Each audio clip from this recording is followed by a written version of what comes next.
छोटी पॉडकास्ट पर रोचक जानकारी। बेवर ऑनलाइन पॉडकास्ट फिलहाल परीक्षण के दौर में है। इस दौरान हम बेवर ऑनलाइन .com पर प्रकाशित कुछ पोस्ट को पॉडकास्ट के रूप में प्रस्तुत करेंगे। हमारी शुरुआत की पॉडकास्ट का शीर्षक व पंचलाइन है। छोटी पॉडकास्ट पर रोचक जानकारी। आज की पॉडकास्ट का शीर्षक है बेवर के वैद्य श्री राजेंद्र शर्मा जी की पुस्तिका पारदेश्वर।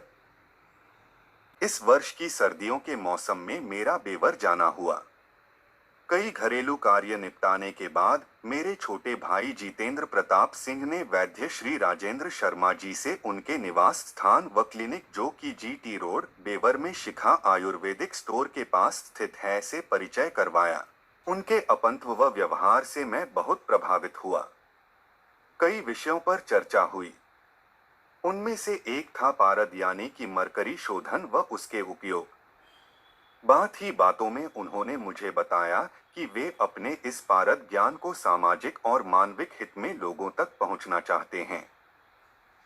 उन्होंने मुझे कुछ किताबें दी ताकि मैं उन्हें पढ़कर आयुर्वेद, अध्यात्म व मानव जीवन के बीच जो अटूट संबंध है उसे समझने का प्रयास करूं।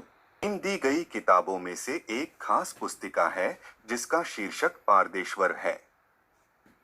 यह पुस्तिका वैद्य जी द्वारा लिखित है और सार में पारद ज्ञान के बारे में बताती है। आप इसे मरकरी का आयुर्वेद व अध्यात्म में प्रयोग की एक कुंजी कह सकते हैं। मैं इस पुस्तक की प्रस्तावना से उद्धृत कुछ अंश यहाँ देना चाहूंगा।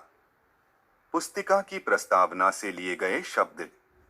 संसार में जब से मानव सृष्टि हुई है तभी से मनुष्य दैविक एवं भौतिक व्याधियों का ग्रास रहा है, जो पातकों का दंड स्वरूप दैवकृत विधान है, जिसके समाधान हेतु आचार्यों ने रसलिंग को प्रतिष्ठित करके उसकी पूजा अर्चना करने का विकल्प बताया है। इस रसलिंग को प्राप्त करने के लिए पारद के सुलभ और संभव 8 संस्कार कर लेने के साथ ग्रासमान, अभ्रक, जारण और भक्षण क्रियाएं करने के बाद ठोस अवस्था स्वीकार कर लेता है, जिसके गुणों को भगवान शिव ने स्वयं देवी पार्वती से कहा है। अभ्रकस्तव बीजंतु मम बीजंतु पारदः अन्योर्मेलन देवी मृत्यु दारिद्र्य नाशन। अर्थात तुम्हारा बीज अभ्रक और मेरा बीज पारद को बद्ध करके लिंगाकार स्वरूप देकर पूजन करने से मृत्यु भय और दारिद्र्य मिट जाता है।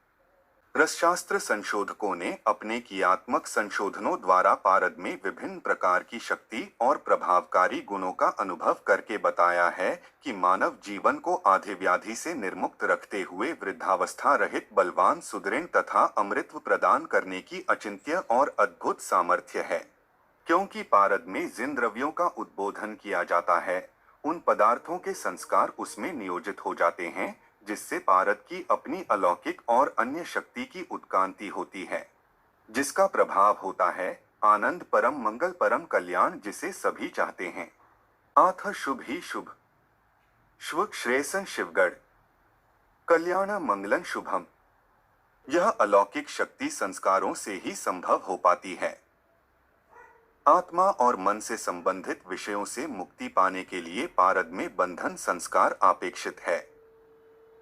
जब पारद बद्ध कर लिया जाता है तब उससे वह कार्य होता है जो अनेक जन्मों के प्रयास और अविरल चिंतन से एक योगी प्राप्त करता है, जो योगचित्त की वृत्तियों के निरोध पर अभिलंबित है, जो कदाचित उन वृत्तियों के वैकारिक अवस्था में सिद्धि से विचलित भी हो सकता है, किंतु पारद शिवलिंग से प्राप्त सिद्ध परिवर्तित नहीं होता।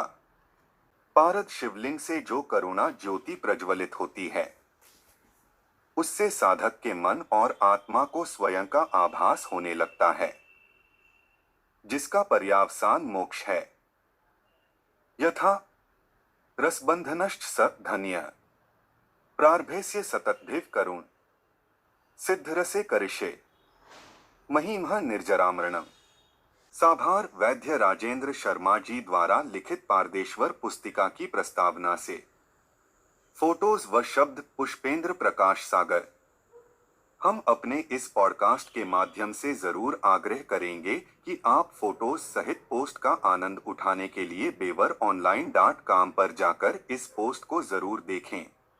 आपको इस पॉडकास्ट को सुनने के लिए बहुत बहुत आभार। और हाँ, बेवर ऑनलाइन यूट्यूब चैनल चेक किया है कभी? हम शहर के सामाजिक, धार्मिक, सांस्कृतिक व कलात्मक आयोजनों और रोचक दृश्यों को यूट्यूब वीडियोज के रूप में प्रस्तुत करते हैं। सुनने के लिए पुनः धन्यवाद।